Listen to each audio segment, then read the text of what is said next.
Elle avait l'apparence, mais il lui manquait la profondeur.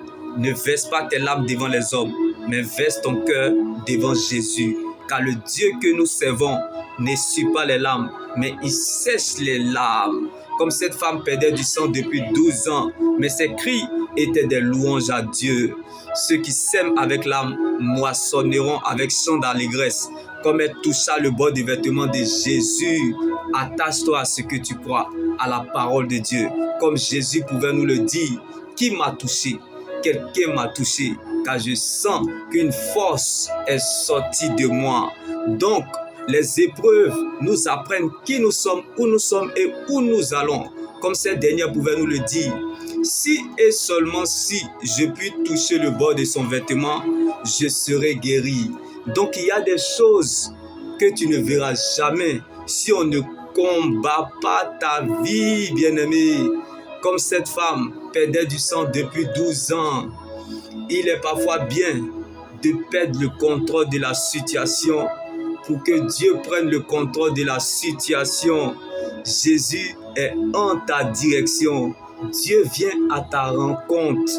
Quelqu'un quelque part, mon Dieu le visite. Alors prends courage. Dieu te fortifie et vient à ton secours. Dieu t'aidera parce qu'il t'a vu comme cette femme qui perdait du sang depuis 12 ans. La prophétie d'une personne est pour toi. La promesse de Dieu n'a pas d'âge, mais elle est un destinataire. Tu peux échouer en tout et partout, mais jamais dans la présence de Dieu. Comme le jour de la délivrance, bien-aimés, ont arrêté 12 années de maladie. Même si le Seigneur n'est encore rien dit, mais je sais que tu dois garder ce qu'il t'a dit. Les 12 ans de maladie de cette dernière n'ont pas pu stopper ni empêcher le jour de la délivrance de cette dernière. Même si notre être extérieur se détruit, mais notre être intérieur se renouvelle de jour en jour. Alors sortons de nos émotions. Ne nous basons pas sur ce que nous ressentons à l'instant T, mais restons focalisés sur ce que Dieu est pour nous. Si cette dernière, bien-aimée, a persévéré pendant des années malgré sa maladie, c'est que tous ceux qui ont reçu la guérison, ce ne sont pas ceux qui ont eu la foi, mais plutôt ceux qui ont gardé la foi. Car le Dieu que nous servons est le Dieu qui garde l'alliance. Donc le désert est la face cachée de l'alliance. Ce n'est pas l'indifférence, mais la différence de sa présence, de son amour et de son esprit dans notre vie. Donc la fête changera de camp. Car le désert révèle la valeur d'une personne. Comme Dieu a nourri le peuple d'Israël par la manne parce qu'ils étaient dans le désert, tu ne finiras pas là où tu es.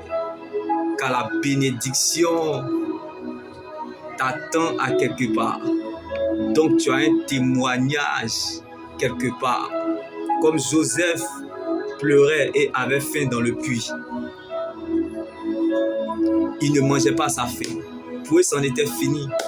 Alléluia. Et se disait en eux-mêmes que c'est fini pour lui. Mais ils ne savaient pas que la terre appartenait à Dieu. Donc ils ne pourront jamais affamer quelqu'un que Dieu a nourri. Car l'épreuve nourrit la foi et la foi nourrit Dieu. Commence là où la volonté de Dieu est connue. Donc tu es éprouvé parce que tu es connu de Dieu. Comme Joseph était en prison, mais la louange ne l'a pas oublié. Comme cette femme victime du cancer du sang depuis 12 ans, mais ses cris étaient des louanges à Dieu. Un monde ne loue pas Dieu. L'Éternel te veut vivant, car il y a des bénédictions qui ne parlent pas. Comme Naomi n'a pas demandé à Ruth de la suivre, mais Ruth savait ce que Naomi transportait. La présence de Dieu est capable de faire pour toi ce que l'argent ne peut pas faire pour toi.